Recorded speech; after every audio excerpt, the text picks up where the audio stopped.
कानून का मेरे ऊपर खोटे केसेस का डर दिखा के जो खत्म हुई है केस, वो डर दिखा के कोई भी गुंडा मेरा आवाज दबा नहीं सकता। मेरे हाथ में हथौड़ा नहीं था, मैं लोगों को बचाने के लिए वहां पर गया, ना किसी को समर्थन में नहीं गया, अदानी के समर्थन में नहीं गया। मैं जुल्म, जिसके ऊपर जुल्म हो रहा था, जिनके ऊपर अत्याचार होता है, अन्याय हो रहा था, उनका जवाब सवाल बनके मैं वहां खड़ा था।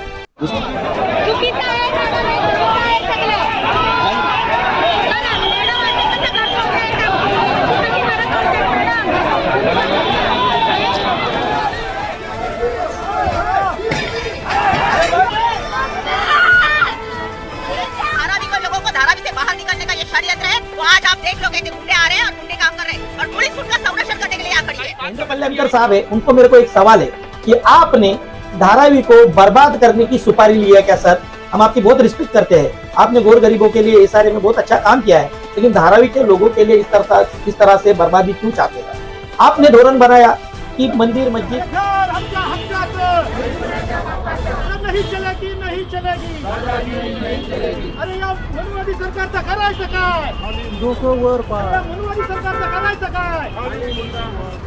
नहीं चलेगी, नहीं चलेगी। मोदी साहब का बहुत मशहूर डायलॉग शायरी है, लगेगी आग तो आएंगे कई घर सदमे, यहाँ पे सिर्फ हमारा मकान थोड़ी है। जरा ऐका ना, स्थानिक लोक बघा ते ओरडतात, त्यांचे गेळ तोडायचे. अरे मग ते एखाद्या घरामध्ये आणण्यात आले.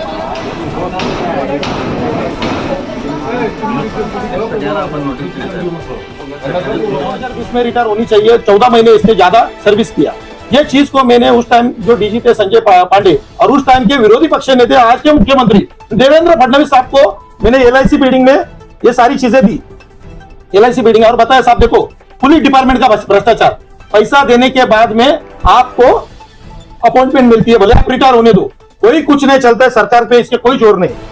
माननीय उस टाइम के मुख्यमंत्री विरोधी पक्ष नेता देवेंद्र फडणवीस साहब ने ये सदन में बोला,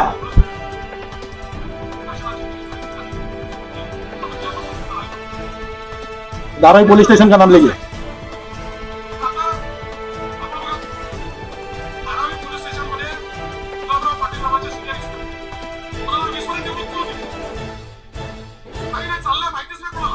गुलाब गजानन पाटील लेडी है।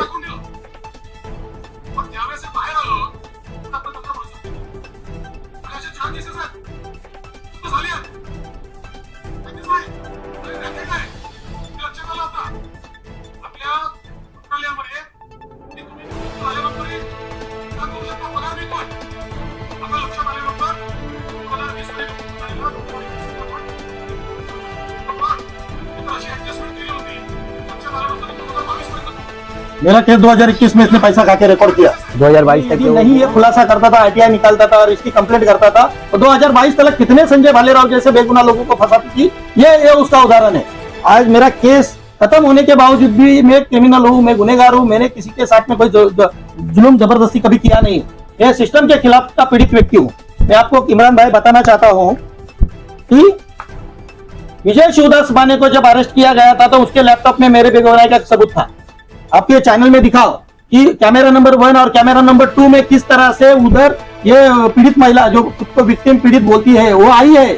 मैं सच्चा ओरिजिनल में पॉस्को का पीड़ित मैं हूँ, मैं कुछ वो जगह पे नहीं हूँ पुलिस स्टेशन में, तभी भी मेरा नाम डाल के FIR पर रिश्वत खाने वाली पुलिस उसने FIR ली है। उनके के लिए हम यहाँ पे आए हैं, आपके खिलाफ जो AI से एक पोस्टर वायरल हो रहा है जो आपने बताया था, उसमें कुछ शब्द ऐसे लिखे हुए हैं, इसका स्पष्टीकरण करना चाहेंगे और उसी के बारे में, इस विषय के बारे में हम ये चर्चा करेंगे। उसमें सबसे पहला जो सेंटेंस लिखा आप देख सकते हैं, उसमें लिखा हुआ है दूध का दूल्हा संजय भालेराव, गुन्हेगारीचा काला इतिहास, समाजासाठी धोका, नोंदलेले फौजदारी गुन्हा लगभग 1 2 3 4 5 6 7 8 9 और नीचे एक छोटी एक एनसी दर्ज हुई है। टोटल ये 10 गुना के इसमें स्पष्टीकरण किया गया है। आप बताते हैं गुंडे, यहाँ पे तो आपको ही गुंडा बनाया बता दिया गया और इसमें साफ साफ एक बैनर, एक पोस्टर चिपकाया गया है, एक गुन्हेगारीच्या पूर्ण कुंडली और नीचे एक हथकड़ी दिखाई गई है, ताबड़तोड़ अटक करा, कठोर शिक्षा दिया, और 3 इसमें सेंटेंस दिया गया है। एक तो पोस्को कायदा अंतर्गत दिया गया है 2021 का, नीचे 3 चीजें दी गई है। इसमें सबसे पहला लिखा हुआ है जमीन माफियांचा पाठिंबा, विकास विरोधी राजकारण, नोंदणीकृत नसलेला NGO द्वारे। इसकी सच्चाई क्या है और क्या ये इसमें जो लिखा गया है, इसकी हकीकत क्या है, कितनी जानकारी आपको ये जो लिखा गया है ये जो ये केसेस है उसके बारे में थोड़ा आज 200-200 साल से लोग रह रहे हैं, उनके पास उसके पुरावे, ब्रिटिशों के पुराने हैं, उनके मेघवाड़ी वाले के पास, गणेश नगर के पास। उनको बचाने के लिए मैं गया, उनकी बात रखने के लिए गया। मैं कोई जमीन पे बांधकाम करने के लिए, उसके सपोर्ट के लिए नहीं गया। सबसे पहले कोई भूमाफिया किसको कहा जाता है कि कोई जमीन हथिया रहा है दूसरे की, तो उसको भूमाफिया कहा जाता है। हथौड़ा लेके कोई दूसरे के घर को तोड़ रहा है, दरवाजा तोड़ रहा है, महिलाओं के ऊपर हथौड़ा मारने की कोशिश कर रहा है, छोटे छोटे बच्चों को घर से बाहर निकल रहा है। आप वीडियो में देखिए, आपको विचलित करेगी। उनकी बाजू रखना गुनाह है, भूमाफिया है, मैं गुनहगार हूं। जिस धारा के अंतर्गत इन लोगों ने जो मेरा दूध का दूल्हा संजय भालेराव पोस्टर डाला है, उनको मालूम है कि मेरे सारे केसेस छूट गए हैं। उनको मालूम होता तो ये नहीं डालते नहीं, उन्होंने जानबूझकर डिफाइन किया है, मेरे केस दिखा के मेरी आवाज दबाने की कोशिश की कि ये केसेस संजय भालेराव के ऊपर है और ये दूध का दूल्हा नहीं है, और इसके ऊपर ही खुद बहुत सारे केसेस है। इस तरह दिखाने की केस ये मैं आपको वो स्पेशली उन्हें पॉस्को केस का ये दिखाया है। मैं आपके चैनल के माध्यम से बता रहा हूँ, ये केस मेरा 1.5 महीने पहले डिस्चार्ज हुआ है। एक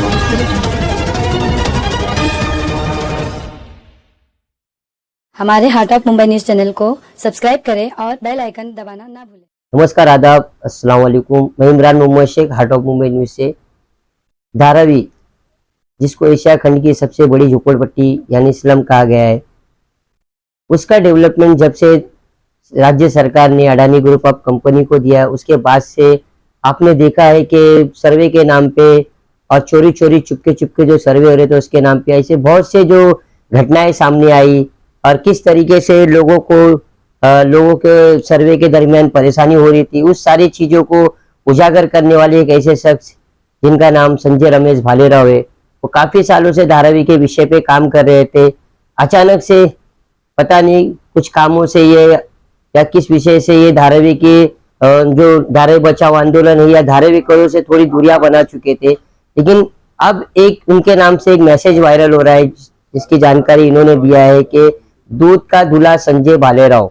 इस विषय को लेकर आज हम विशेष चर्चा के लिए इनके पास में आए, क्योंकि आज से कुछ दिन पहले धारावी के मेघवाड़ी जो सेक्टर नंबर 6 है, वहां पे राज्य सरकार के माध्यम से Adani group of company NMDPL उनके कुछ अधिकारियों के माध्यम से और उनके वहां पे कुछ गुंडों का जो शब्द प्रयोग किया गया, वहां पे स्थानिक जो आमदार है, सामाजिक कार्यकर्ता, उन्होंने इस्तेमाल किया, जो गुंडे जो शब्द इस्तेमाल किया है, उन लोगों के माध्यम से घर के ऊपर थोड़ा कार्रवाई की गई। जिस विषय को लेकर संजय रमेश भालेराव जी से हमारे विशेष चर्चा हुई थी, उन्होंने उस दिन के पूरे हालात और खुलासे को बताया कि कैसे वहां पे डेमोनेशन हुआ, कौन कौन लोग वहां मौजूद थे। अब उसके बाद से ही इनको एक ट्रोल किया जा रहा है सोशल मीडिया के माध्यम से कि दूध का दूल्हा संजय भालेराव, लगभग बहुत सी ऐसी धाराएं हैं उसको उसमें मेंशन किया गया। उसी को क्लेरिफाई और उसको स्पष्टीकरण करने के लिए हम संजय रमेश भालेराव जी के सामने हैं, उनसे जानना चाहेंगे। सर पहले तो जय भीम, नमस्कार। आप जय भीम। मैं आपसे जानना चाहूंगा कि आज से 2 से 3 दिन पहले धारावी के मेघवाड़ी में जो डेमोनेशन हुआ, जिसको जो धारावी का पट्टा था नहीं, लेकिन धारावी के साथ में जोड़ के उसको सेक्टर 6 बनाया गया। अब वहाँ पे ऐसे 80 घर है लगभग, हमारी जानकारी के मुताबिक, लेकिन उसमें कुछ घरों के ऊपर 2 दिन पहले थोड़ा कार्रवाई हुई। उस दरमियान आप अचानक से आते हो, धारावी करो के उस विषय के ऊपर चर्चाएं करते हैं हमसे, और उसके बाद से आप बता रहे थे कि कुछ मैसेज वायरल हो रहा है जिसपे लिखा हुआ है कि दूध का दूल्हा संजय भालेराव। इसका मतलब क्या है और इसकी कितनी जानकारी आपको, और किस विषय को लेके आपको इसको लिखा गया? ये हार्ट ऑफ मुंबई का मैं तहे दिल से शुक्रिया अदा करता हूँ। मैं संजय रमेश भालेराव, सामाजिक कार्यकर्ता, धारावी में रहता हूँ, माटुंगा लेबर कैंप में। इमरान भाई, मैं आपको बताना चाहता हूँ कि 6 अगस्त को NMDPL नव भारत मेगा डेवलपर्स धारावी पुनर्विकास प्राधिकरण के तहसीलदार माने साहब और शाहूनगर पुलिस स्टेशन के सीनियर PI सैयद साहब और उनकी पूरी टीम और NMDPL ने डिपोर्ट किए हुए कुछ गुंडे, इन लोगों ने 16 घरों में से 4 घर, ये जो शब्द इस्तेमाल हो रहा है बार बार, एक आमदार के माध्यम से, सामाजिक कार्यकर्ताओं के माध्यम से, और आप खुद कह रहे हो आपको जो कानून की जो जितनी जानकारी है उस माध्यम से आपने देखा है कि बहुत सी जानकारी आपको, ये गुंडे का जो शब्द आप लोग बार बार इस्तेमाल करें, गुंडा मतलब क्या क्या सही मायने में गुंडे वहां पे थे या फिर आप लोग अपने मन से गए रहे? नहीं, वहां पे गुंडों लोगों को डिपोर्ट किया गया है जिन लोगों को कन्विक्शन मिला है, कोर्ट से कन्विक्शन मिला है और आर्म्स एक्ट की धारा के अंदर फायरिंग के केसेस है, किसी को जान से मारने की साजिश में, मैं आपको वीडियो देता हूँ 95 में, ऐसे लोगों को जानबूझकर डराया, उधर के स्थानिक लोगों को घर घर जाके डरा धमका के उनको कॉन्ट्रैक्ट दिया था NMDPL की ओर से कि यदि आपने रूम खाली नहीं किया तो आपको हम देख लेंगे, और मेरे ऊपर प्रेशर आया है कि एक घर खाली करने का कॉन्ट्रैक्ट हमने लिया है। तो लोग, आप विजुअल देखो, मैं बोल रहा हूँ करके मैंने कभी उन लोगों से बात भी नहीं की है। आप विजुअल देखो, विजुअल में आपको रोते बिलखते लोग दिखाई देंगे, तड़पते हुए लोग दिखाई देंगे। इमरान भाई, बहुत दिनों का सुप्रीम कोर्ट कहता है 1976 की जजमेंट है, Olga Tellis versus union of India, बरसात के टाइम में किसी का झोपड़ा तोड़ने का नहीं, डेमोलिशन ऑर्डर करने के नहीं, रियोक ऑर्डर करने का नहीं, डिस्पोजेस करने का नहीं। NMDPL सेक्टर 6 में जो कार्रवाई कर रही थी वो इलीगल थी। शाहूनगर में जो कार्रवाई कर रही थी, यही जजमेंट के अनुसार उनको 4 महीने की राहत दी गई है। 4 महीने के बाद स्टेट प्रॉपर्टी जो है शाहूनगर की, उनको भी उसी तरह से वो लोग खाली करेंगे। लेकिन सेक्टर 6 में बरसात होने के बाद में बच्चों का दफ्तर, बैग घर से बाहर फेंकना, औरतों को हाथ से निकाल के बाहर फेंकना, जिन लोगों को अथॉरिटी अनऑथोराइज पर्सन के हाथ में हथौड़ा लेके वो दीवार में या दरवाजे पे मारना, ये सब विजुअल में दिख रहा है। यदि हम जैसे लोग वहां नहीं बोलेंगे तो कौन बोलेगा? ना वहां पे वहां का खासदार था, ना नगर सेवक था, उस वार्ड का MLA था, ना खासदार था, ना नगर सेवक था। धारावी की खासदार आमदार ज्योतिताई गायकवाड़ थी, ये कार्यकर्ता थे। लेकिन जो सेक्टर में जो जहाँ पे डेमोनेशन हो रहा है वहाँ के आमदार तो शिवसेना उबाटा के, वो वहाँ पे क्यों नहीं मौजूद रहे? ऐसा है, वहाँ के लोगों को मैं बोला कि आप आमदार सावंत साहब को बुलाइए, तो वहाँ के जो करण नाम का लड़का है मुझे बोला कि हमने फोन किया, आता हुआ बोल रहा है फोन स्विच ऑफ आ रहा है। तो ठीक है, उनका कुछ काम रहेगा, समझेगा, तो उसके बारे में नहीं जानता हूँ। लेकिन जब लोक प्रतिनिधि चुनाव आता है तो हर घर भी, एक घर नहीं छोड़ा जाता है कि हर घर में जाके वोट मांगी जाते हैं। जब तकलीफ होती है तो तभी भी जाना चाहिए, तब उनको ज्यादा जरूरत है। लोक प्रतिनिधि का काम है मेरे मतदार संघ में पानी आता है क्या नहीं है, किसी को क्या तकलीफ है। अब पुनर्वसन का काम हमें अनचाहा दिया है, हमारी कोई कंसर्ट ही नहीं है। तो SRA में 60% 70% कंसर्ट है। सरकार ने हमको ये राक्षस लाट दिए है अदानी NMDPL, तो 80% भागीदारी उसको दिए है, 20% भागीदारी सरकार ने अपने पास रखी है। सरकार उसको 80% दे रहे, दोनों 20% इधर दे रहे, और जनता का क्या? डेवलपमेंट जनता का होने वाला है ना, तुम दोनों में करार हो गए, जनता का क्या? तो जनता का वहां घर है, उनकी एक सादी सोपी मांग है कि हमको ट्रांजिट कैंप दिया जाए, घर के बदले घर दिया जाए। लेकिन नव भारत मेगा डेवलपर्स जबरदस्ती 3 महीने का भाड़ा दे रही है और वहां पे विस्थापित कर रही है। स्कूल का टाइम चल रहा है, बारिश का टाइम चल रहा है, उनको मोहलत देना चाहिए, उनको वहां का ट्रांजिट कैंप देना चाहिए।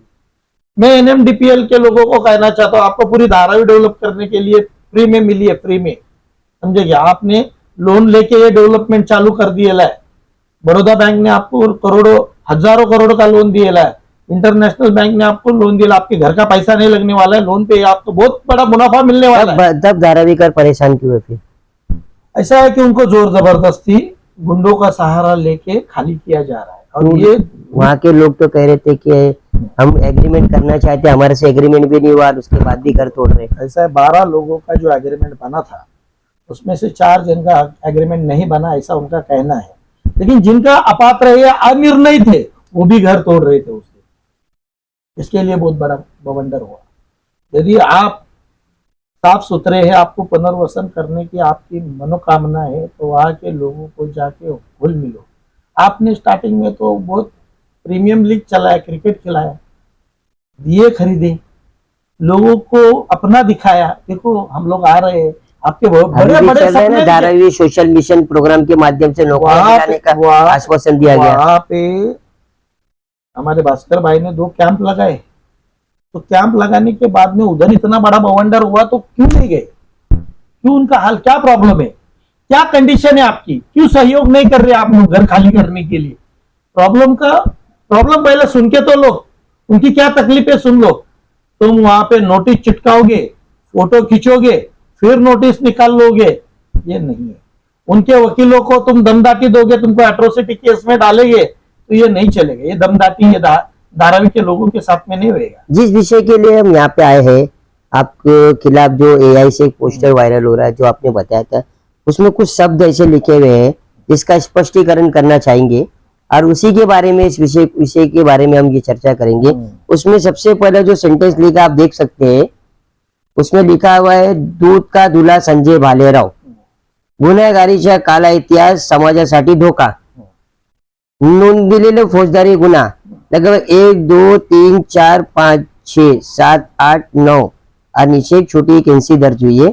टोटल ये 10 गुना के इसमें स्पष्टीकरण किया गया है। आप बताते गुंडे, यहाँ पे तो आपको ही गुंडा बता दिया गया और इसमें साफ साफ एक बैनर एक पोस्टर चिपकाया गया है, एक गुन्हेगारीच्या पूर्ण कुंडली और नीचे एक हथकड़ी दिखाई गई है, ताबड़तोड़ अटक करा कठोर शिक्षा दिया और 3 इसमें सेंटेंस दिया गया है। एक तो पोस्को कायदा अंतर्गत दिया गया है 2021 का, नीचे 3 चीजें दी गई है। इसमें सबसे पहला लिखा हुआ है जमीन माफियांचा पाठिंबा, विकास विरोधी राजकारण, नोंदणीकृत नसलेला एनजीओ द्वारे।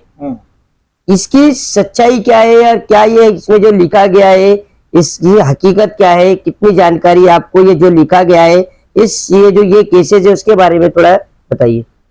राहत इंदौरी साहब का बहुत मशहूर डायलॉग है, शायरी है, लगेगी आग तो आएंगे कई घर जद में, यहाँ पे सिर्फ हमारा मकान थोड़ी है। जो आज साहिब मनसद है कल नहीं होगे, किरायादार है जाती मकान थोड़ी है। भाई ये सरकारी जमीन पे आज 200 150 साल से लोग रह रहे हैं। उनके पास उसके पुरावे ब्रिटिशों के पुराने हैं, उनके मेघवाड़ी वाले के पास, गणेश नगर के पास में। उनको बचाने के लिए मैं गया, उनकी बात रखने के लिए गया। मैं कोई जमीन पे बांधकाम करने के लिए उसके सपोर्ट के लिए नहीं गया। सबसे पहले कोई भू माफिया किसको कहा जाता है कि कोई जमीन हत्या रहा है दूसरे की, तो उसको भू माफिया कहा जाता है। हथौड़ा लेके कोई दूसरे के घर को फोड़ रहा है, दरवाजा तोड़ रहा है, महिलाओं के ऊपर हथौड़ा मारने की कोशिश कर रहा है, छोटे छोटे बच्चों को घर से बाहर निकल रहा है। आप वीडियो में देखिए, आपको विचलित करेगी। उनकी बाजू रखना गुनाह है, भू माफिया है, मैं गुनहगार हूं। जिस धारा के अंतर्गत इन लोगों ने जो मेरा दूध का दूल्हा संजय भालेराव पोस्टर डाला है, उनको मालूम है कि मेरे सारे केसेस छूट गए हैं। उनको मालूम होता तो ये नहीं डालते ना। नहीं, उन्होंने जानबूझकर डिफाइन किया है, मेरे केस दिखा के मेरी आवाज दबाने की कोशिश है कि ये केसेस संजय भालेराव के ऊपर है और ये दूध का दूल्हा नहीं है, और ये इसके ऊपर ही खुद बहुत सारे केसेस है। इस तरह दिखाने की केस ये मैं आपको वो स्पेशली उन्हें पॉस्को केस का ये दिखाया है। मैं आपके चैनल के माध्यम से बता रहा हूँ, ये केस मेरा 1.5 महीने पहले डिस्चार्ज हुआ है। ये केस कैसा रजिस्टर हुआ है मैं संक्षिप्त में थोड़ी देर में आपको बता रहा हूँ। मेरे एक कार्यकर्ता के ऊपर हमला हुआ था, वो हमले के लिए मैं हॉस्पिटल गया और पुलिस स्टेशन में उसकी इंक्वायरी के लिए गया, तो पता चला कि आरोपी को पकड़ा और दूसरे दिन छोड़ दिया गया। तो इतने संगीन आरोपी, आदमी मरने वाला है, उसका संगीन आरोपी है, इस तरह से क्यों? हमने डीसीपी एडिशनल कमिश्नर से बात किया, तो इन्वेस्टिगेशन ऑफिसर चेंज किया गया और उस धारा में बहुत सारे आरोपी को अटक करने दिया। तो उस कोरोना के काल में बहुत सारे आरोपी कम से कम 3-3 4-4 महीना जेल भुगत के आए, कस्टडी में गए। तो उन्होंने बदला लेने का सोचा। इतने संगीन आरोप में कि हमारे ऊपर क्या आतंकवादी लिखा था क्या, इतना दिन 326 या 324 में तुरंत बेल हो जाती है, लेकिन हमारे में बेल हो नहीं रही है 3-3 महीना, तो आगे ये बहुत तकलीफ देगा। इसके लिए इन्होंने एक बंदे को जो जेल में गया था, उसने अपनी तीसरी औरत को खड़ा करके पांजुर मार्ग से लाया था पुलिस स्टेशन में कोरोना के काल में 2020 में। जब उस महिला की, लड़की की उम्र, शादीशुदा, पहली भी शादी हो चुकी है, उसने सेकेंड भी शादी की है, उसके हस्बैंड के साथ में पुलिस स्टेशन में गई। वो कहती है कि पुलिस स्टेशन में सीनियर पीआई रमेश बाबूराव नांगरे ने मुझे रोकने के लिए कहा, मैं वहां रुकी तो स्टेशन हाउस के सामने संजय रमेश बालेराव खड़ा था। वो अपना पैंट का चेन निकाल के मुझे अश्लील इशारा किया, उसने अपना प्राइवेट पार्ट दिखाया, इसके लिए उसको लज्जा निर्माण हो गई। तो यह आरोप था, पुलिस ने वो आरोप की जांच की। उस टाइम में रमेश बाबूराव नांगरे साहब ने वो वीडियो देखा, कैमरा 1 कैमरा 2 जो स्टेशन हाउस में जाते हैं उधर, वो भी देखा। उन्होंने एक आरजी दी थी, एक शॉर्ट आरजी दी थी उस लेडी ने, मैं नाम नहीं लेना चाहता हूँ, उसको बदनाम नहीं करना चाहता हूँ, झूठी कंप्लेंट भी है, वो किसी की बहन है, माँ है, बेटी है, औरत है, तो उसको उस्काया गया है। उसकी बाद में जांच होगी, तो उस लेडीज को खड़ा कर दिया गया। मैंने उस लेडीज को कभी देखा भी नहीं जिंदगी में, लेकिन उसको खड़ा किया गया, कांजूर मार्ग से उसको लाया गया पुलिस स्टेशन में, बाकायदा उसको स्टेट में ये कहलाने के लिए बोला। जब पुलिस ने जांच किया, संतोष यमाजी तपास से एपीआई ये ऑफिसर था, उस ऑफिसर के पास वो आरजी थी। आरजी के माध्यम से उस टाइम के सीनियर ने वो आरजी देखी, सीसी फुटेज देखा। उस टाइम के एसीपी जादव साहब ने, वो रविंद्र जादव साहब ने वो आरजी पढ़ा, फुटेज देखा। उस टाइम के senior DCP Pranay Ashok IPS zone 5 के, उन्होंने वो आरजी देखी, फुटेज देखा और उसको प्रिजर्व किया गया। सीनियर ने ये सारी चीजें इन वरिष्ठ अधिकारियों को मालूम होते हुए भी वो दबा के रखी, उस एपीआई के पास दफ्तरी दाखिल किया नहीं, उस आरजी को उन्होंने पेंडिंग में रखा। पेंडिंग में रखने के बाद में उस कंप्लेंट को जब वहां के सीनियर का तबादला हो जाता है साकिनाका में, और साकिनाका में तबादला होने के बाद में वो हार्ट अटैक से जिस दिन मरते हैं, उसी दिन का वो लोग मुहूर्त पकड़ के पुलिस स्टेशन में रिश्वत देके ये एफआईआर रजिस्टर की जाती है आपके ऊपर, मेरे ऊपर। कम से कम 8 से 10 लाख रुपया डीसीपी एसीपी सीनियर को मैनेज करके पीआई लेवल तक वो कंप्लेंट। इतना क्या गुस्सा था आपके ऊपर कि 8-10 लाख रुपया दे के आपके ऊपर एफआईआर दर्ज करते? ऐसा था कि उस केस में 120 का कलम लगा था।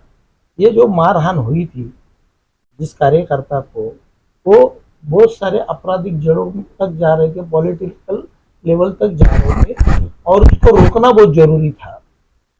और मेरे को धमकाया गया, मेरे को रिश्वत देने की कोशिश की, उस मैटर में मैं माना नहीं, तो उन्होंने मुझे ही फंसाने का षड्यंत्र किया। और वो जो मेरे बाजू में एक नेबर है, जो कम से कम 10-15 साल से हमारा उसका झगड़ा चल रहा है, उसने जो खोटे केसेस मेरे ऊपर रजिस्टर किए हैं, उस छूटे हुए केसेस को उसने उस बंदे को दे दिया। बाबा इसके पास इतना एफआईआर है, ये केस है, गुंडा है, क्रिमिनल है, और एक भी केस रिकॉर्ड हुआ तो क्या फर्क पड़ता है? आपको मुंह खोलो, सिर्फ जो पैसा चाहिए वो मैं दे दूंगा। अगले के पास बहुत होटल है, बार का मालिक है, बेकरी है, बहुत सारे धंधे उसके हैं, पीएपी का उसका कारोबार है, झोपड़े खरीदता है, करता है, उसको पान पराग लेने के जैसा 10 लाख रुपया उसने उस टाइम के ऑफिसरों को पैसे दे दिया, 8-10 लाख रुपया। और मैं बेगुनाह रहने के बावजूद भी मेरे ऊपर एफआईआर रिकॉर्ड की। सीसी फुटेज देखने के बाद में भी उन्होंने ये एफआईआर ली। एफआईआर लेना मतलब एकदम दोषी होना नहीं है, तो prima face preliminary first information report है। मेरे को जब दूसरे दिन ये पता चला तो मैंने ये केस के बारे में सर्टिफाइड डॉक्यूमेंट मंगाया। एडवोकेट विकास शिंदे साहब को उसको 3000 रुपया दिया, क्योंकि पुलिस एफआईआर लेने के लिए भी रिश्वत मांग रही थी। उस टाइम एफआईआर दे नहीं रहे थे, तो उसको मैंने 3000 रुपया गूगल पे किया। मेरे आज भी रिकॉर्ड में उस दिन, तो उसने मेरे को एफआईआर व्हाट्सएप की। व्हाट्सएप करने के बाद में एंटीसिपेटरी बेल गया। बेल में गया तो मैं पुलिस स्टेशन में जाता था, मेरे को कंडीशन बेल थी। कंडीशन बेल थी कि हफ्ते में 2 बार हाजिरी लगानी है। तो वहां का जो ऑफिसर था, तड़ीपार ऑफिसर, मुझे बोला आज तेरी केस हमारे पास आई है, तेरे को मैं कड़ी पार कर दूंगा बंबई से। तो मैं उसका राग जो है सुन के लिया। जो एफआईआर बनाने वाले ऑफिसर थे वो भी खुश थे कि बाबा इसको हमने पेन से इसकी मार दी। तो मैंने देखा वो ऑफिसर क्या करता था, जिसको कंडीशन बेल मिली है महीना भर की, उसका डायरी वो पहले ही फिलअप कर देता था और 20-20, 25-25 हजार रुपया लेता था। यह चीज मैंने देख लिया था, लेकिन मैं मेरा कंडीशन पूरा कर लिया और मैंने उनको अर्जी दिया, भी समरी करो, मेरे को फुटेज दो। आरटीआई डाला, दिया नहीं, दबा के रखा। इन्होंने झूठी चार्जशीट बनाई और मुझे चार्जशीट दिए बिना चार्जशीट फाइल कर दी। कानून ऐसा है कि आरोपी को भी चार्जशीट देना चाहिए। मैंने कंटेम्प्ट फाइल किया कोर्ट में, फिर मेरे को पूरी चार्जशीट की कॉपी देखी। मैंने पूरी चार्जशीट की फाइल देखने के बाद में पता चला कि इसमें सीसी फुटेज नहीं है, इसमें सीडीआर लगाया नहीं है। तो ये चार्जशीट कैसे है? सिर्फ आरोपों के बेस पे ये चार्जशीट रजिस्टर हुई है। तो मैंने हाईकोर्ट गया। हाईकोर्ट में गया तो यही जो मेरे छूटे हुए केस है, ये मैंने हाईकोर्ट को बताया कि मेरी शादी हुई नहीं है, मेरे भाई की शादी हो चुकी है, मेरे फैमिली के लोगों ने 498 नहीं डाला है, मेरे बाजू वाली ने अपनी दुश्मनी निकालने के लिए मेरे को केस में डाला है, झूठा केस है। वही औरत जाके ये केस बनवाई है, क्योंकि उसमें उसका भी नाम है, ये मराठी में समझून सांगितलं, अमुक अमुक महिला आई थी साथ में, उसको मैंने बताया है। उसके कहने के ऊपर, उसके इशारे के ऊपर ये सारा चीज मेरे ऊपर लादा गया। फिर मैंने हाईकोर्ट में डाला था, हाईकोर्ट में बोला कि इनके ऊपर केसेस है। तो मैंने हाईकोर्ट को मेरा पूरा जो केसेस छूटा है वो बताया। तो हाईकोर्ट ने ऑर्डर निकाली कि इसकी जो ऑर्डर है पूरी खत्म हो चुकी है, गो फॉर द डिस्चार्ज।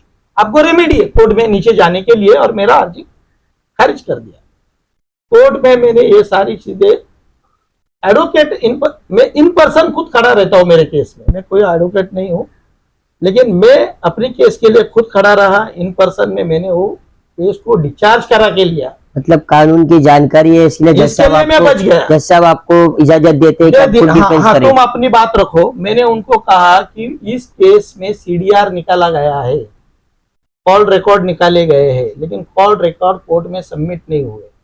इस केस में सीसी फुटेज निकाला गया है, सीसी फुटेज कोर्ट में क्यों रजिस्टर नहीं हुए? नोटिस भेजा। नोटिस भेजने के बाद में जो ऑफिसर था विजय शिवदास माने, जिसने ये सब षड्यंत्र रचा, वो करप्शन से बहुत ही लबलब भरा हुआ था। पैसा लेके किसके ऊपर भी केसेस कर रहा था। अनेक लोगों को, झूठे दलित शोषित पीड़ित लोगों को, बहुत सारे मुस्लिम बच्चों को भी इसने बहुत झूठे केस में फंसाया। तो फिर मेरा एक दोस्त के माँ को और उसको भी इसने झूठे केस में फंसाया था। वो मेरे पास रोके आया कि मेरे माँ के ऊपर, मेरे ऊपर इसने झूठा केस किया और मेरे से पैसे की डिमांड कर रहा है। मेरे पास पैसे नहीं। बोला अच्छा, तो सच्ची में पैसा लेता है क्या नहीं, इसके लिए उसके हाथ में मैंने पहले 50,000 रुपया दिलाया। 50,000 रुपये उसने एक्सेप्ट करने के बाद में दूसरे दिन उसको एंटी करप्शन ब्यूरो लेके गए। एंटी करप्शन ब्यूरो में वहां रजनीश सेठ साहब थे, ऑफिसर की टीम जमा की और ये सच्ची में पैसे का डिमांड करता है क्या नहीं, उसकी कॉल रिकॉर्डिंग की और बचे हुए 50,000 रुपये से वो बार्गेनिंग किया। बार्गेनिंग करते समय उसने बोला कि ईद आने वाली है और मेरे भी घर में थोड़े छोटे छोटे बच्चे हैं साहब, आप मुझे कुछ मोहलत दो। तो उन्हें बोला कि 10,000 कट करके 40,000 दो। आपको एक वीडियो बताता हूँ। 40,000 की रिश्वत लेते हुए धारावी पुलिस स्टेशन के इंचार्ज पीआई विजय मानी को एंटी करप्शन ब्यूरो ने पकड़ा। धारावी पुलिस स्टेशन में 17 नवंबर 2022 को दर्ज एक केस में लगे सेक्शन को कम करने के लिए आरोपी से धारावी पुलिस स्टेशन के इंचार्ज पीआई विजय माने ने 1 लाख रुपए या फिर आईफोन की डिमांड किया था। 16 नवंबर 2022 के केस का आरोपी फिलहाल जमानत पर है। इस बात की शिकायत 23 मार्च 2023 को मुंबई के एंटी करप्शन ब्यूरो से किया और रिटर्न हुई कंप्लेंट भी फाइल की। एंटी करप्शन ब्यूरो ने इस कंप्लेंट की छानबीन करके 24 मार्च को पीआई विजय माने को 40,000 रुपए रिश्वत देते हुए उनके हाथों गिरफ्तार किया। एंटी करप्शन ब्यूरो मुंबई ने इस केस को under section 7 prevention of corruption act 1988 के तहत मामला दर्ज कर आगे की कार्रवाई शुरू की है। ऐसे ही मोर अपडेट्स के लिए कार्य न्यूज के साथ बने रहें। तो ये उस टाइम का वीडियो है, उसको रिश्वत लेते हुए इमरान भाई पकड़ा। बाद में दूसरी बात ये थी, उस टाइम में जो सीनियर पीआई थी उसको मैंने बार बार अर्जी किया था कि 20 समरी करो, 20 समरी करो। इसने खोटा चार्जशीट बनाया। तो मैंने इसका रिपोर्ट निकाला, ये मैडम कब ड्यूटी पे ज्वाइन हो गई। 95 बैच में गुलाब गजानन पाटिल, ये जो महिला है, इसके एक बैचमेट ने मेरे को बताया था कि ये रिटायर होना चाहिए 2020 में ही। आप इसकी जानकारी करो, इसके बैचमेट ने मेरे को बताया। हम सब रिटायर हो गए, यही खड़ी है, मालूम है। इस महिला ने पुलिस स्टेशन में फावड़े का काम नहीं किया था, रिश्वत खाने का, बुलडोजर का काम किया था। जो मिलता है धारावी आ गई है, सच्चे झूठे केस मत करो, रिकॉर्ड करते जाओ। बुलडोजर लगाया था, फावड़ा नहीं। क्या वो जो आपने जो लिस्ट तैयार करी की है, जो आईपीएस से लेके सीनियर पीआई और हवलदार तक की जो लिस्ट है 10-12 लोगों के लिए, तो क्या वो सीनियर पीआई का भी नाम है उसमें? तो ये सीनियर पीआई का भी नाम है उसमें। इसने झूठी चार्जशीट दाखिल की है। मैंने इसका पर्सनल जो सर्विस रिकॉर्ड है बहुत सारे लोगों का इसके साथ का था, निकाला, जिसमें मेरे को पता चला कि इसकी जो ड्यूटी थी 2062 में रिटायर होने जन्म तारीख है, और ये 2020 में रिटायर होनी चाहिए। 14 महीने इसने ज्यादा सर्विस किया। ये चीज को मैंने उस टाइम जो डीजी थे संजय पांडे और उस टाइम के विरोधी पक्ष नेता आज के मुख्यमंत्री देवेंद्र फडणवीस साहब को मैंने LIC बिल्डिंग में ये सारी चीजें दी, LIC बिल्डिंग, और बताया साहब देखो पुलिस डिपार्टमेंट का भ्रष्टाचार, पैसा देने के बाद में आपको अपॉइंटमेंट मिलती है, भले आप रिटायर होने दो, कोई कुछ नहीं चलता है सरकार पे, इसके कोई जोर नहीं। माननीय उस टाइम के मुख्यमंत्री देवेंद्र विरोधी पक्ष नेते देवेंद्र फडणवीस साहब ने ये सदन में बोला,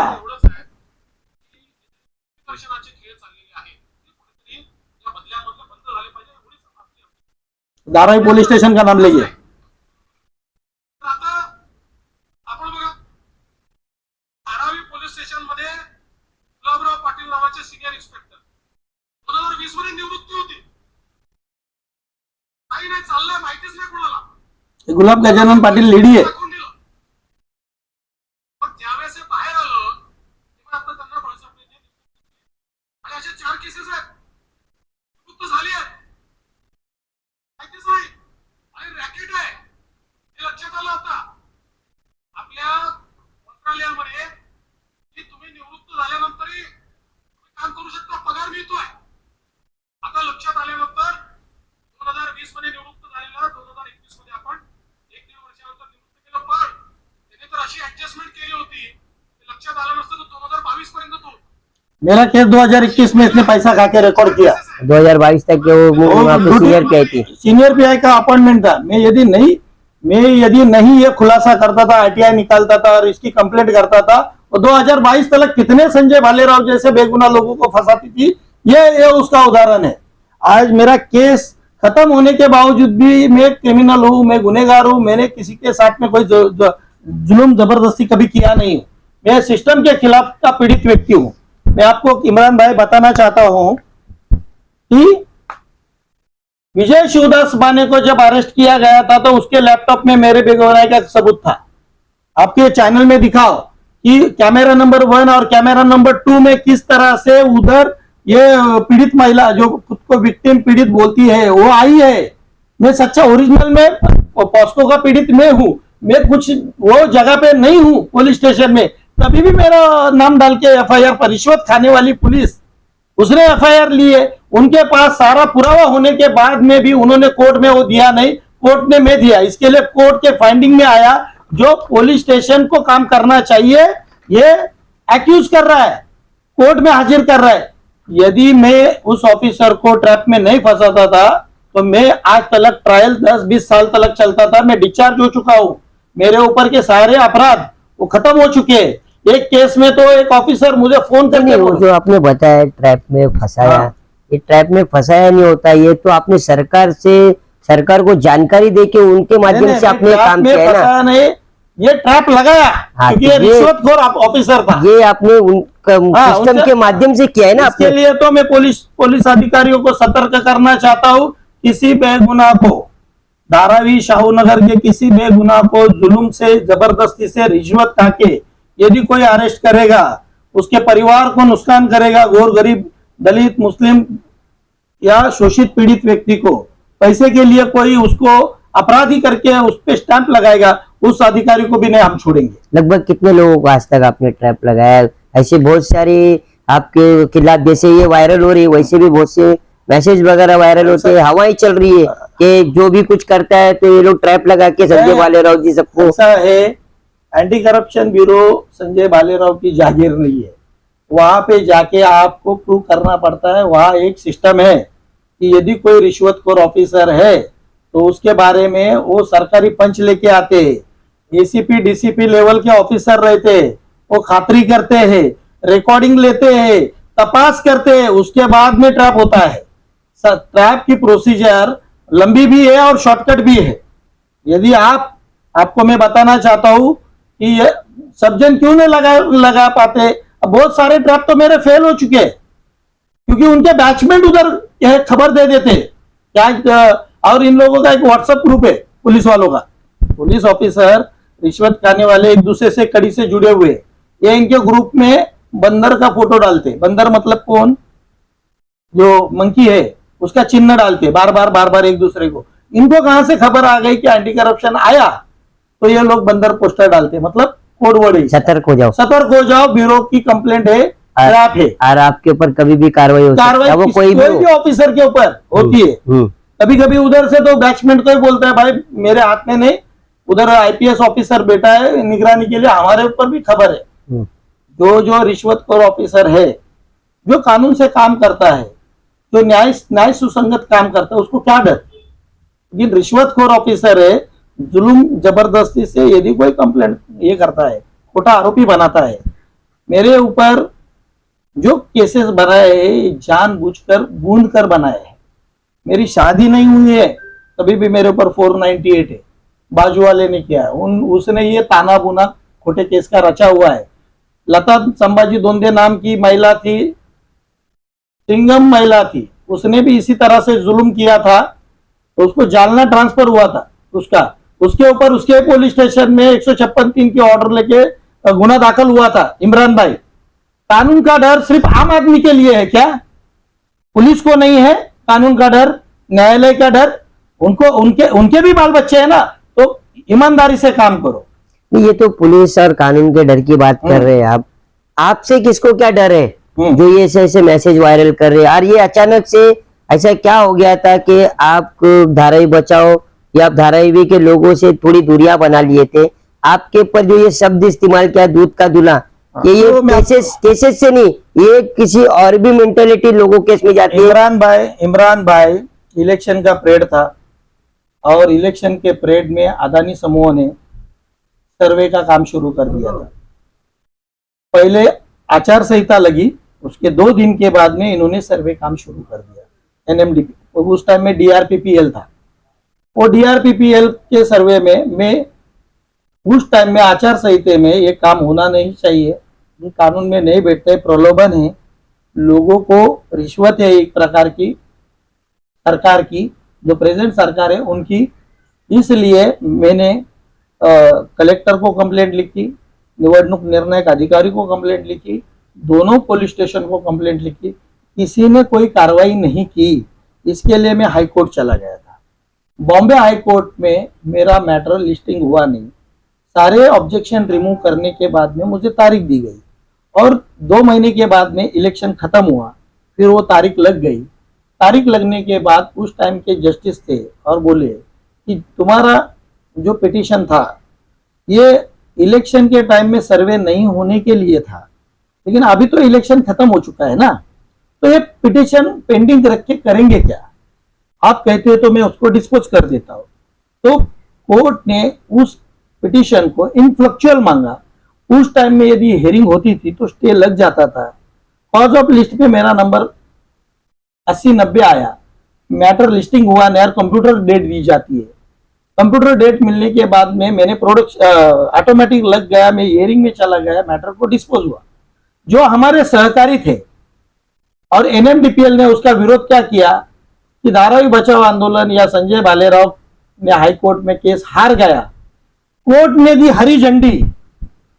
न्यायालय के निर्णय का गलत इस्तेमाल करके इन्होंने प्रोपोगंडा चलाया, पेपर में न्यूज दिए और कुछ नेशनल चैनल जो अडानी भाई साहब ने खरीदे उसमें वो न्यूज चलाए।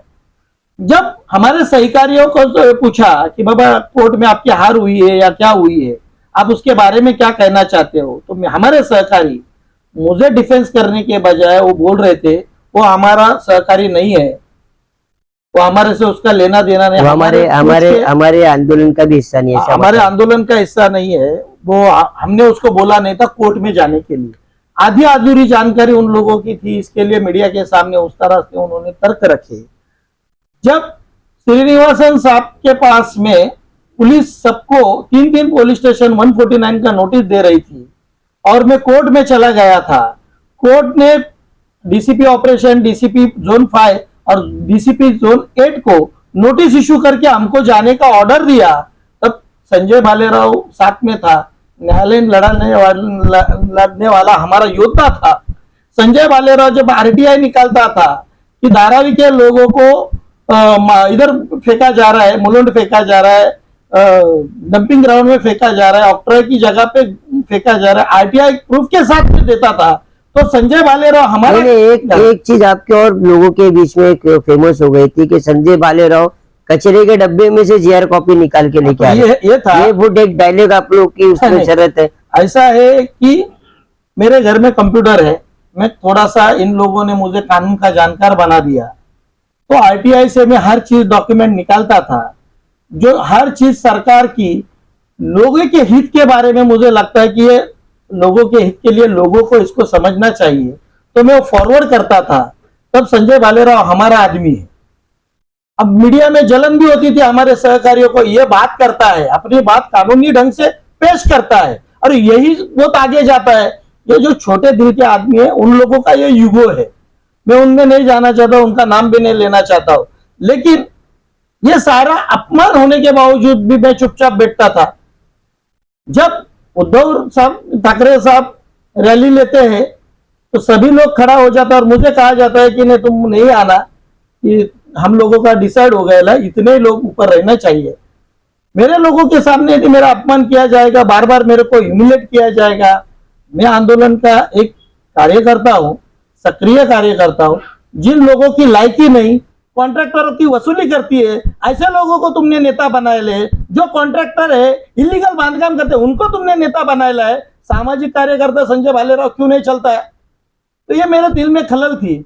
उसी दरम्यान मेरी माँ का भी लकवा मारा था और ये सब निराशा में मैं माँ की तरफ दुर्लक्ष्य कर रहा था। इसके लिए मैं मेरे घर में ध्यान दिया और उसको हॉस्पिटलाइज 2 महीना हॉस्पिटलाइज थी, उसका इलाज किया। अभी माशाल्लाह अभी उसकी तबीयत जरा ठीक है। और 6 तारीख को जिस तरह से ये घटना बर्बरता मैंने देखी, तो मेरा घर भी इन्हीं लोगों ने, जिन लोगों ने मेरे ऊपर झूठे कंप्लेंट किए, मेरा घर भी तोड़ा था। मेरा घर 2 बार तोड़ा गया था। उस सदमे में मेरे चाचा को अटैक आके एक्सपायर हो गए, सदमे में मेरी बुआ मर गई। अब मेरी माँ एक लौती है 78 ईयर की, मेरी माँ के प्रति जिम्मेदारी है उसका देखभाल करना। क्या जो लोग मेरा विरोध कर रहे हैं उनके लिए मैं क्यों मरूं? तो इसके लिए थोड़ा देर के लिए माँ की सेवा कर रहा था। लेकिन जिस वक्त भी जब भी मेरी जरूरत पड़ी, आरक्षण उपवर्गीकरण का मुद्दा हो, मैं अग्रेसर खड़ा रहा। 3 महीने से वो आंदोलन में था। अब धारावी मेरे सामने यदि ये हो रहा है तो मैं कैसे क्या चुपचाप बैठो इमरान भाई?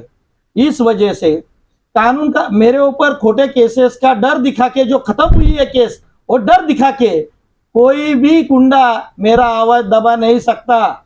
मेरे हाथ में हथौड़ा नहीं था, मैं लोगों को बचाने के लिए वहां पर गया, ना किसी को समर्थन में नहीं गया, अदानी के समर्थन में नहीं गया। मैं जुल्म, जिसके ऊपर जुल्म हो रहा था, जिनके ऊपर अत्याचार होता है, अन्याय हो रहा था, उनका जवाब सवाल बन के मैं वहां खड़ा था।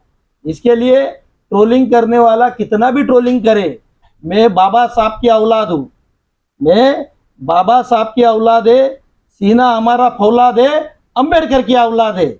ये मैं आपको आपके चैनल के माध्यम से कहना चाहता हूँ। मैं अंबेडकरी समाज से जुड़ा हुआ हूँ, बाबा साहब के स्वाभिमान से, उस परिवार से जो बाबा साहब के साथ में काम किया है।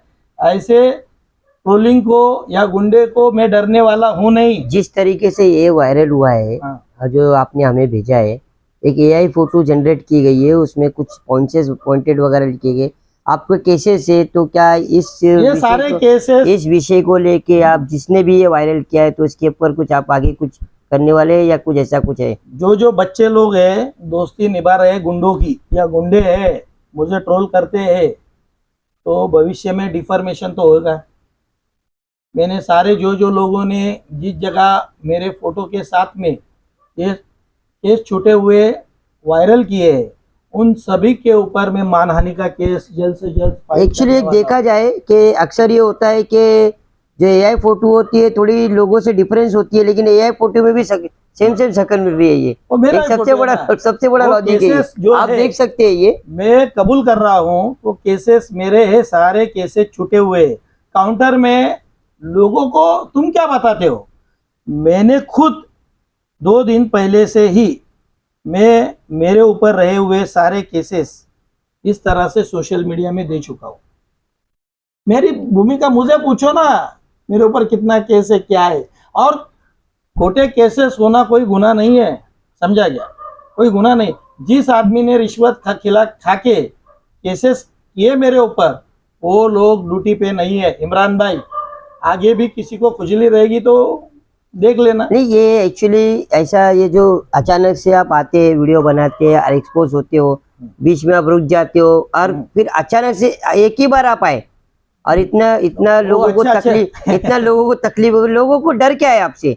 ऐसा है, कानूनी बात करने वाला आदमी उनको नहीं चाहिए। इतने दिन से तो धारावी बचाओ आंदोलन ठंडे बक्से में था, अचानक से आप आते हो, कंट्रोवर्सी चालू हो जाती है, ऐसे मैसेज वायरल होने लगते हैं। वो मेरे पुराने साथी है, मैं उनके साथ में रहा हूँ, उनके बारे में मैं कुछ कहना तो क्या नहीं धारावी बचाओ आंदोलन अगर कभी उनके मन में अगर इच्छा जागी और आपसे राब्ता कायम किए, कांटेक्ट किए कि आप धारावी बचाओ आंदोलन का हिस्सा बने, हमारे साथ में लड़े या फिर हमारे साथ में रहे, तो क्या आप उसके लिए सहमत? नहीं, मैं एक बार उधर अभी क्या उनका संगठन लकलाभ है, समझे क्या, और वो लोग गलती करे और उसका खामियाना मैं भोगू, आके उन लोगों ने माफी मांगना चाहिए कि हमने भालेराव के साथ में गलत बर्ताव किया है।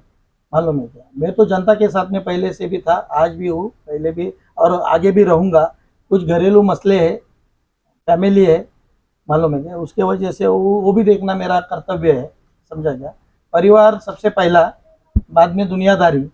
मेरी माँ की तबीयत बेटर है, कभी भी खराब होती है, मैं लड़का हूँ तो मेरे को उसका ख्याल रखना बहुत मेरा प्राथमिक कर्तव्य है। तो परिवार में मैं सबसे बड़ा हूँ, 3 बहनें हैं, छोटा भाई है, उसकी शादी हो चुकी है, उसके बच्चे हैं, और मेरा परिवार है। यदि घर में मैं सबसे बड़ा होने के कारण मेरे परिवार के लिए भी वक्त देना जरूरी है। बार बार एक ही चीज़ को लेके मैं नहीं करूँगा। लेकिन आज सोशल मीडिया के माध्यम से अदानी के नव भारत मेगा डेवलपर्स, प्रशासन, पुलिस प्रशासन और ये तथाकथित जो उनके भाड़ोतरी गुंडे हैं, टट्टे हैं, हाँ, इन लोगों को डर पैदा हो चुका है। ये कानून का जानकार है, केसेस रिकॉर्ड करेगा। पुलिस डिपार्टमेंट में भी खलबली चालू है, अरे चुपचाप बैठा था, ये कैसा क्या वापस जागरूक हो गया है, अरे मतलब टेंशन वाला बात है उनको, बीएमसी को, इसको, मालूम है क्या, बहुत टेंशन वाला बात है, मालूम है क्या। मैंने 2 साल तक मेरे नाम से गाना गाते थे, या हरामी की वजह से हमको राशन का तांदुल खाना पड़ता था, नहीं तो हम लोग बासमती राइस खाते थे। इस तरह से डायलॉगबाजी मुझे कभी कभी सुनने में आती है। मैं शोषित पीड़ित लोगों की आवाज़ उठाने में हमेशा आगे रहा हूँ और आगे रहता रहूँगा। कोई मुझे ये बकवास स्टोरीज दिखा के, पोस्टर दिखा के डरा नहीं सकते। मेरे नाम का जब मैं पिटीशन खारिज हुआ तो 3-3, 4-4 बैनर लगाते, मेरे को डर नहीं लगा, लेकिन मेरे सहकारियों को डर लगा। मेरे को उन्होंने अपने से अलग कर दिया, जाने दो, छोड़ दो, जो हो गई सो हो गई बात।